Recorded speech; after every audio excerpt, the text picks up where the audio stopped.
اعوذ باللہ من الشیطان الرجیم بسم اللہ الرحمن الرحیم اللہم صلی علی محمد وعلی محمد وجل فرجہم اجمعین۔ ویورز، آج کا ہمارا چیپٹر ذوالقرنین کا واقعہ بیان کیا جاتا ہے، تو چلیں شروع کرتے ہیں۔ بسم اللہ الرحمن الرحیم۔ الحمدللہ رب العالمین والصلاة والسلام علی سید الانبیاء والمرسلین محمد وآل طیبین الطاہرین، اما بعد۔ امیر المومنین حضرت علی ابن ابی طالب علیہ السلام نے فرمایا، تمام حمد اس خدا کے لیے ہے جسے حواس پا نہیں سکتے، نہ جگہیں اسے گھیر سکتی ہیں، نہ پردے اسے چھپا سکتے ہیں۔ وہ مخلوقات کے نست کے بعد ہست ہونے سے اپنے ہمیشہ سے ہونے کا، اور ان کے باہم مشابہ ہونے سے اپنے بے مثل و بے نظیر ہونے کا پتہ دیتا ہے۔ وہ اپنے وعدے میں سچا اور بندوں پر ظلم کرنے سے بالا تر ہے۔ وہ مخلوق کے بارے میں عدل سے چلتا ہے اور اپنے حکم میں انصاف برتتا ہے۔ وہ چیزوں کے وجود پذیر ہونے سے اپنی قدامت پر، ان کے عجز و کمزوری کے نشانوں سے اپنی قدرت پر، اور ان کے فنا ہو جانے کی اضطراری کیفیتوں سے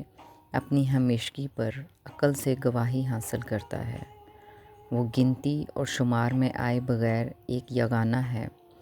وہ کسی متعینہ مدت کے بغیر ہمیشہ سے ہے اور ہمیشہ رہے گا، اور ستون و اعضاء کے سہارے کے بغیر قائم و برقرار ہے۔ حواس و مشاعر کے بغیر ذہن اسے قبول کرتے ہیں، اور اس وقت تک پہنچے بغیر نظر آنے والی چیزیں اس کی ہستی کی گواہی دیتی ہیں۔ عقلیں اس کی حقیقت کا احاطہ نہیں کر سکتیں، بلکہ وہ عقلوں کے وسیلوں سے عقلوں کے لیے آشکارا ہوا ہے، اور عقلوں ہی کے ذریعے سے عقل و فہم میں آنے سے انکاری ہے، اور ان کے معاملے میں خود انہی کو حکم ٹھہرایا ہے۔ وہ اس معنی سے بڑھا نہیں کہ اس کے حدود و اطراف پھیلے ہوئے ہیں کہ جو اسے مجسم صورت میں بڑا کر کے دکھاتے ہیں، اور نہ اس اعتبار سے عظیم ہے کہ وہ جسامت میں انتہائی حدوں تک پھیلا ہوا ہے، بلکہ وہ شان و منزلت کے اعتبار سے بڑا ہے اور دبدبہ و اقتدار کے لحاظ سے عظیم ہے۔ اور میں گواہی دیتا ہوں کہ حضرت محمد صلی اللہ علیہ وآلہ وسلم اس کے عبد اور برگزیدہ رسول اور پسندیدہ امین ہیں۔ خدا آپ صلی اللہ علیہ وآلہ وسلم پر، ان کے اہل بیت اطہار علیہ السلام پر رحمت و فراواں نازل کرے۔ اللہ نے انہیں ناقابل انکار دلیلوں، واضح کامرانیوں اور رائے شریعت کی رہنمائیوں کے ساتھ بھیجا۔ چنانچہ آپ صلی اللہ علیہ وآلہ وسلم نے قط کو باطل سے چھانٹ کر اس کا پیغام پہنچایا، رائے حق دکھا کر اس پر لوگوں کو لگایا۔ ہدایت کے نشان اور روشنی کے مینار قائم ہیں، اسلام کی رسیوں اور ایمان کی بندھنوں کو مستحکم کیا۔ پروردگار عالم کے بھیجے ہوئے آخری نبی حضرت محمد صلی اللہ علیہ وآلہ وسلم کی سیرت، یعنی ان کی سوانح حیات پر بائیوگرافی لکھنے والے بالکل شروع کے لوگوں میں سے ایک نام ہے محمد ابن اسحاق رحمۃ اللہ علیہ کا، جنہیں ہم صرف ابن اسحاق بھی کہتے ہیں۔ ابن اسحاق تابعین کے دور سے تعلق رکھتے تھے، یعنی اپنی زندگی کے دورانیے ان لوگوں کے ساتھ رہے ہیں جنہوں نے صحابہ کرام سے علم سیکھا تھا، بلکہ اکثر علماء تو انہیں ابن اسحاق قمی ایک تابعی ہی مانتے ہیں، یعنی کہ انہوں نے بھی صحابہ کرام سے ہی اپنی تعلیم حاصل کی تھی۔ ابن اسحاق ایک مستند راوی ہیں، اور ان کی سب سے زیادہ دلچسپی اس بات میں ہوا کرتی تھی کہ آپ صلی اللہ علیہ وآلہ وسلم کی زندگی میں کیا کیا واقعات پیش آئے تھے۔ اپنی اس دلچسپی کی خاطر ابن اسحاق نے آپ صلی اللہ علیہ وآلہ وسلم کی زندگی کے مختلف واقعات اور روایات جمع کرنے کی طرف خاص توجہ دی، اور اس طرح ابن اسحاق کے اس شوق کی وجہ سے سیرت پر لکھی گئی سب سے پہلی اور ایک بہت بڑی کتاب وجود میں آئی کہ جس کا نام تھا سیرت رسول اللہ صلی اللہ علیہ وآلہ وسلم پر روایت ابن اسحاق۔ اسلامی تاریخ لکھنے والے تقریباً سبھی مورخین اور قرآن کی تفسیر لکھنے والے تقریباً سبھی مفسرین نے ابن اسحاق کی اس کتاب پر پورا اعتماد ظاہر کیا ہے۔ انہوں نے اس کتاب سے روایات لی ہیں اور اسلامی تاریخ کے بڑے بڑے ناموں مثلاً ابن جریر، ابن خلدون اور طبری نے اپنی تاریخ اور تفاسیر میں اس کتاب سے بہت زیادہ واقعات نقل کیے ہیں، اور اس کتاب نے آگے چل کر سیرہ کی تمام کتابوں کے لیے ایک بہت پختہ مائل سٹون کا کام کیا تھا۔ اس کتاب میں چند بڑے اہم واقعات درج ہیں، اور یہاں پر انہی واقعات میں سے ایک واقعے کا تذکرہ کیا جاتا ہے۔ نبی کریم حضرت محمد صلی اللہ علیہ وآلہ وسلم کے چچا حضرت حمزہ علیہ السلام کے ایمان لانے کے بعد قریش کے قبائل میں لوگ تیزی کے ساتھ اسلام قبول کرنے لگے تھے، اور یہ بات قریش کے سرداروں کے لیے بہت فکر مند تھی۔ لہٰذا وہ لوگ آپس میں ایک دوسرے سے مشورہ کرنے لگے کہ محمد صلی اللہ علیہ وآلہ وسلم اور ان کے دین کو کیسے روکا جائے۔ اپنی اسی مشاورات کے بعد انہوں نے آپ صلی اللہ علیہ وآلہ وسلم کو ایک پیغام بھیجوایا کہ اے محمد، آپ کی قوم کے بڑے بڑے سردار اس وقت کعبہ کے احاطے میں موجود ہیں، اور وہ لوگ آپ سے بات کرنا چاہتے ہیں۔ جب آپ صلی اللہ علیہ وآلہ وسلم کعبہ پہنچے اور آپ صلی اللہ علیہ وآلہ وسلم کی ان لوگوں سے گفتگو شروع ہوئی تو انہوں نے کہا کہ ہم نے عرب کے قبائل میں کوئی بھی ایسا شخص نہیں دیکھا کہ جو اپنی قوم کے ساتھ وہ سلوک کرتا ہو کہ جو آپ ہمارے ساتھ کر رہے ہیں۔ آپ ہمارے دینی معاملات میں دخل اندازی کرتے ہیں، آپ ہمارے معبودوں کے بارے میں برا بھلا کہتے ہیں، اور اس کے بعد پھر الٹا آپ ہمیں ہی کافر اور ہمیں ہی مشرک بھی کہہ رہے ہوتے ہیں۔ تو ہم جاننا یہ چاہتے ہیں کہ آخر آپ کا مقصد کیا ہے۔ اگر آپ کو دولت چاہیے تو ہم آپ کو دولت دیں گے، اگر آپ کو بادشاہی چاہیے تو ہم آپ کو عرب سرداروں میں سے ایک سردار بھی مان لیں گے، اگر آپ کو کوئی بیماری لاحق ہو گئی ہے نعوذ باللہ تو ہم آپ کا علاج بھی کروانے کو تیار ہیں۔ یہ تمام باتیں سن کر حضور اکرم صلی اللہ علیہ وآلہ وسلم نے جواب دیا کہ مجھے نہ تو تم لوگوں کی دولت چاہیے اور نہ ہی بادشاہی، میں تو پروردگار عالم کا رسول ہوں کہ جسے تمہارے درمیان بھیجا گیا ہے تاکہ میں تمہیں پروردگار اعلیٰ کے احکام اور اس کے کلام سے آگاہ کر دوں۔ جب قریش نے آپ صلی اللہ علیہ وآلہ وسلم کا یہ جواب سنا تو انہیں اس بات کا یقین ہو گیا کہ اب محمد ہماری کوئی بات ماننے والے نہیں ہیں۔ لہٰذا اس بات پر قریش طیش میں آنا شروع ہو گئے اور کہنے لگے کہ اے محمد، اگر آپ واقعی اللہ کے رسول ہیں تو پھر آپ کو پتہ ہے کہ مکے کا علاقہ تو بہت چھوٹا ہے، یہاں نہ تو بڑی بڑی عمارتیں ہیں اور نہ ہی یہاں پانی ہے، تو پھر آپ اپنے خدا سے کہیں کہ وہ مکہ کے پہاڑوں کو ہٹا دے تاکہ مکہ ایک بہت بڑا شہر بن جائے۔ اپنے خدا سے کہیں کہ وہ مکہ کے بڑوں میں سے قصہ ابن کلاب کو زندہ کرے تاکہ وہ آپ کی نبوت کی گواہی دے دے۔ اپنے خدا کو کہیں کہ وہ آپ کو سونے اور جواہرات کے خزانے دے دے تاکہ آپ کی شان و شوکت دوسروں کو نظر آنے لگے، اور تب ہو سکتا ہے کہ تب ہمیں آپ صلی اللہ علیہ وآلہ وسلم کے نبی ہونے کے دعوے کے اوپر یقین ہو جائے۔ اس بات پر آپ صلی اللہ علیہ وآلہ وسلم نے فرمایا کہ یہ جو مطالبات تم کر رہے ہو ان کا پورا کرنا اللہ کے لیے بہت آسان ہے، لیکن اللہ نے مجھ سے یہ نہیں فرمایا کہ میں اس سے ایسی دعائیں مانگوں۔ آپ صلی اللہ علیہ وآلہ وسلم کا یہ جواب سن کر قریش مزید غصے میں آ گئے اور پوچھنے لگے کہ محمد، کیا تمہارے خدا کو نہیں پتہ تھا کہ ہم تمہیں اس طرح بلائیں گے؟ کیا اسے نہیں پتہ تھا کہ ہم تم سے یہ والی باتیں پوچھیں گے؟ کیا اس نے تمہیں یہ نہیں سکھایا تھا کہ ہمیں جواب کس طرح دینا ہے؟ بلکہ ہمیں تو لگتا ہے کہ خدا کے بجائے یمامہ میں جو راہب ہے وہی تمہیں یہ سب کچھ سکھا رہا ہے۔ محمد، ہم نے تو چاہا تھا کہ تمہیں سمجھانے کی کوشش کریں گے، ہم نے تو تمہیں مال و دولت کی بھی پیشکش کی، لیکن تم سننے کو ہی تیار نہیں، تو اب یا تو تم ہمیں ہلاک کر دو یا پھر ہم تمہیں نہیں چھوڑیں گے۔ مکہ کے سردار اس مقام پر پہنچ کر بہت زیادہ طیش میں آ چکے تھے۔ چنانچہ ان میں سے ایک سردار اٹھ کر کھڑا ہوا اور کہنے لگا کہ اے محمد، جب تک تم اللہ کو اپنی نبوت کی گواہی دلوانے کے لیے ہمارے سامنے نہیں لے آتے، ہم تب تک نہیں مانیں گے کہ تم ایک نبی ہو۔ پھر ایک اور سردار کھڑا ہوا، اور اس دفعہ یہ عبداللہ ابن ربیعہ تھا کہ جو آپ صلی اللہ علیہ وآلہ وسلم کا پھوپھی زاد یعنی کزن بھی تھا۔ اس نے کہا کہ اے محمد، جب تک تم آسمان میں سیڑھی لگا کر چڑھنا شروع نہیں ہو جاتے، یا جب تک تم آسمان سے فرشتوں کو نہیں لے آتے، ہم تب تک نہیں مانیں گے کہ تم نبی ہو۔ جب کعبہ کے گرد موجود یہ سردار اس قدر طیش دکھانے لگے اور آپ صلی اللہ علیہ وآلہ وسلم نے دیکھا کہ اب تو یہ ایک بھی بات سننے کو تیار نہیں، تو آپ صلی اللہ علیہ وآلہ وسلم اٹھے اور وہاں سے تشریف لے گئے۔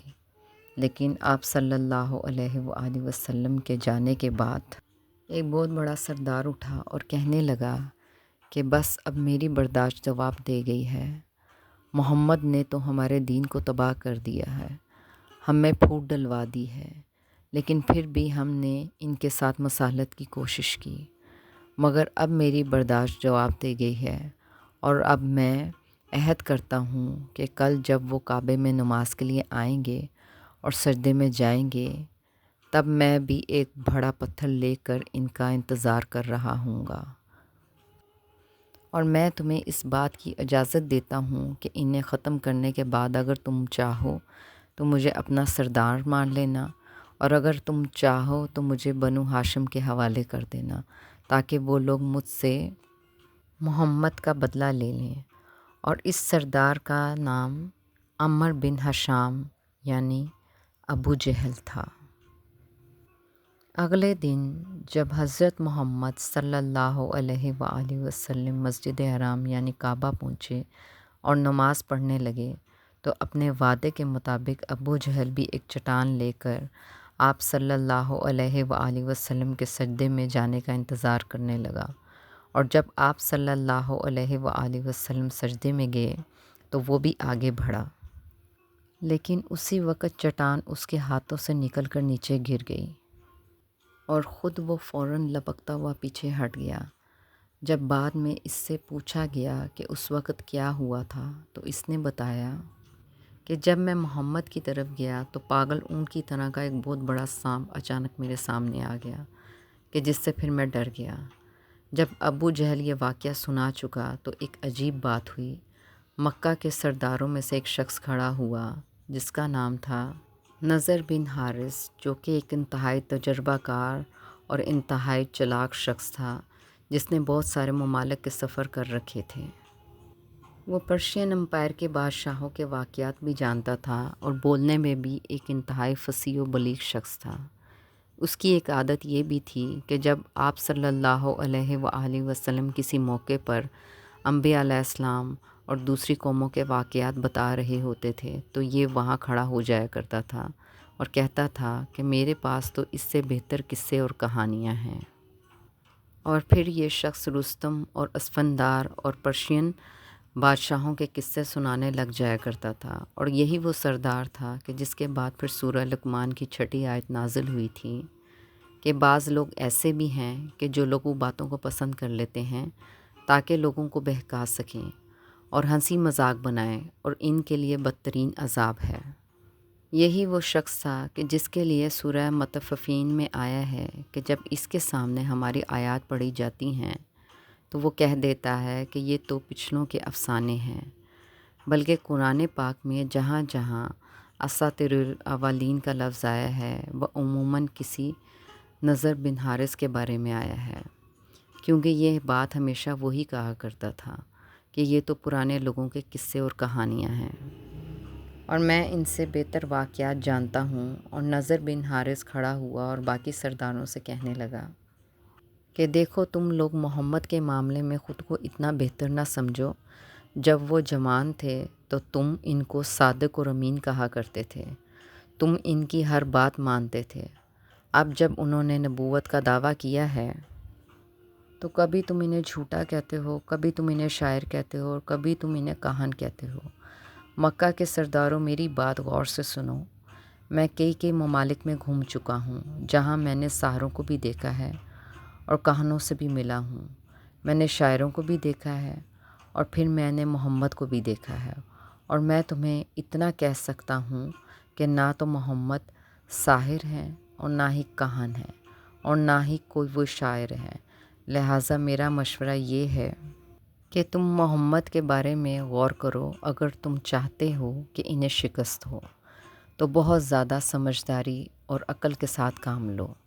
اور یہ وہ وقت تھا کہ نضر بن حارث کے اس خطرناک قسم کے تجزیہ نگاری کے بعد ان سرداروں نے آپ صلی اللہ علیہ وآلہ وسلم کو شکست دینے کے لیے عقل اور سمجھداری کا سہارا لینا چاہا، اور تب انہوں نے فیصلہ کیا کہ ہم اپنے سب سے زیادہ تجربہ کار اور عقل مند شخص یعنی اسی نضر بن حارث اور عقبہ بن ابی معیط کو مدینہ کے احبار یہودیوں میں سے بھی ٹاپ کا علم رکھنے والے یہودی علماء کے پاس بھیجیں گے، تاکہ یہ ٹاپ کے جہاں دیدہ لوگ ان یہودیوں کے ٹاپ علماء سے وہ باتیں پوچھ کر آئیں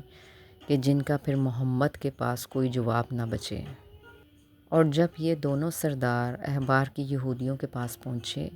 تو ان کے علماء نے کہا کہ ہم تمہیں محمد سے پوچھنے کے لیے 3 سوال دیں گے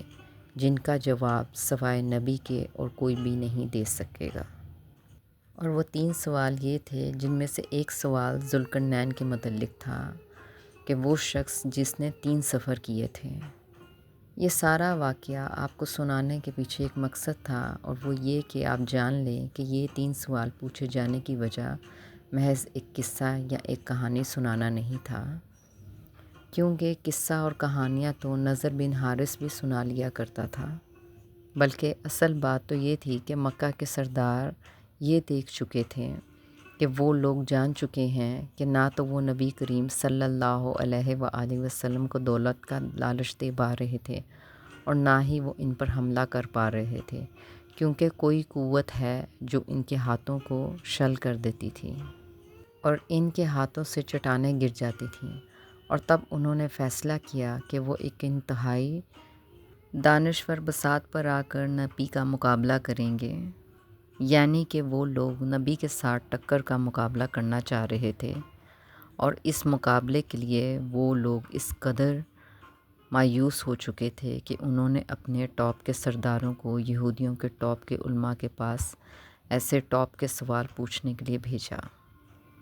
کہ جن کا جواب سوائے سوال کرنے والے کے اور کسی کے پاس نہ ہو۔ ان تینوں سوالوں کے جوابات اپنے اندر اتنی گہرائی رکھتے ہیں کہ احبار کے یہودی علماء نے بھی یہ کہہ دیا تھا کہ تمہیں ان 3 سوالوں کے جواب سوائے ایک نبی کے اور کوئی بھی نہیں دے سکے گا۔ اور اس تمام واقعات کے جواب میں پھر سورہ کہف نازل ہوئی، جس میں یہودیوں کے تینوں سوالوں کے جواب دے دیے گئے تھے۔ ان تمام واقعات اور سورہ کہف کے نازل ہونے کا بیک گراؤنڈ جاننے کے بعد اب آپ کو اندازہ ہو رہا ہے کہ یہ سوالات یہودیوں اور مکہ کے بڑے بڑے سرداروں کے لیے کتنے اہم تھے۔ پہلا سوال اس شخص کے بارے میں بتائیں کہ جس نے مشرق و مغرب کا سفر کیا تھا۔ دوسرا سوال ان لوگوں کے بارے میں بتائیں جو لاپتہ ہو گئے تھے۔ اور تیسرا سوال روح کے بارے میں بتائیں کہ روح کی حقیقت کیا ہے۔ اور اب یہاں سے ذوالقرنین کی سیریز کا باقاعدہ آغاز کیا جاتا ہے، جو ان 3 سوالوں میں سے ایک سوال پر لکھی گئی ہے۔ اس شخص کے متعلق جس نے مشرق اور مغرب کا سفر کیا تھا، اور اس شخص کو سورہ کہف میں ذوالقرنین کہہ کر بلایا گیا ہے۔ یہ پوری سیریز ذوالقرنین کے مکمل سفر کے اوپر بیس ہے، اور سورہ کہف میں ذوالقرنین کے واقعے کو کچھ اس طرح بیان کیا جاتا ہے کہ یہ لوگ آپ صلی اللہ علیہ وآلہ وسلم سے ذوالقرنین کے متعلق سوال کرتے ہیں۔ آپ صلی اللہ علیہ وآلہ وسلم کہہ دیں کہ میں تمہارے سامنے اس کا کچھ حال سناتا ہوں۔ ہم نے اسے زمین کی حکومت دی اور ہم نے اسے ہر طرح کے اسباب و وسائل بخشے تھے اس نے ایک مہم کا سر و سمان کیا، یہاں تک کہ جب وہ سورج کے غروب کی جگہ پر پہنچا تو اس نے سورج کو کالی کیچڑ والے چشمے میں غروب کرتے ہوئے پایا اور اس کے پاس ایک قوم کو پایا۔ ہم نے کہا، اے ذوالقرنین، تمہیں یہ اختیار ہے کہ انہیں عذاب دو یا ان سے بھلائی کرو۔ اس نے کہا، جو ان میں سے ظلم کرے گا ہم اسے سزا دیں گے، پھر وہ اپنے رب کی طرف پلٹایا جائے گا، وہ اس سے بدترین عذاب دے گا، اور جو ایمان اور نیک عمل کرے اس کے لیے بہترین جزا ہے اور ہم اس کو نرم احکام دیں گے۔ پھر اس نے ایک اور مہم کی تیاری کی، یہاں تک کہ وہ طلوع آفتاب کی منزل پر پہنچا۔ وہاں اس نے دیکھا کہ سورج ایک ایسی قوم پر طلوع ہو رہا ہے جس کے لیے دھوپ سے بچنے کا ہم نے کوئی سامان نہیں کیا۔ یہ ان کا حال تھا اور ذوالقرنین کے پاس جو کچھ تھا اسے ہم جانتے ہیں۔ پھر اس نے ایک اور مہم کا سامان کیا، یہاں تک کہ وہ پہاڑوں کے درمیان جا پہنچا۔ وہاں اس نے ایسی قوم کو پایا جو مشکل سے ہی کوئی بات سمجھتی تھی۔ اس قوم کے افراد نے کہا، اے ذوالقرنین، یاجوج ماجوج اس سرزمین میں فساد پھیلاتے ہیں، تو کیا ہم آپ کو کوئی ٹیکس دیں؟ تو کیا تمہارے لیے یہاں بند تعمیر کرنا ممکن ہے؟ اس نے کہا، مجھے میرے رب نے جو کچھ دیا ہے وہ تمہارے ٹیکس سے بہتر ہے، بس تم محنت سے میری مدد کرو، میں تمہارے اور ان کے درمیان بند بنائے دیتا ہوں۔ مجھے لوہے کی چادریں لا دو۔ یہاں تک کہ جب دونوں پہاڑوں کے درمیان خلا کو اس نے پاٹ دیا تو اس نے کہا کہ اب آگ دہکاؤ۔ یہاں تک کہ جب وہ آگ کی طرح سے سرخ ہو گئی تو اس نے کہا، لاؤ میں اس پر پگھلتا ہوا تانبا انڈیلوں گا۔ یاجوج ماجوج اس پر چڑھ نہ سکتے تھے اور اس میں نقب لگانے کی بھی ان میں طاقت نہ تھی۔ ذوالقرنین نے کہا، یہ میرے رب کی رحمت ہے، پھر جب وعدہ الہی آئے گا تو وہ اس کو ٹکڑے ٹکڑے کر دے گا۔ میرے رب کا وعدہ حق ہے، اس روز ہم لوگوں کو چھوڑ دیں گے کہ وہ پانی کی موجوں کی طرح سے ایک دوسرے سے گتھم گتھا ہوں اور سور پھونکا جائے گا۔ ہم سب کو جمع کر دیں گے۔ اس دن ہم دوزخ کو کافروں کے سامنے پیش کریں گے، وہ کافر جن کی نگاہیں ہماری طرف سے پردے میں تھیں، وہ کچھ سننا بھی نہیں چاہتے تھے۔ یہ موضوع ابھی جاری ہے۔ والسلام۔ اللہم صلی علی محمد و آل محمد وجل فرجہم اجمعین۔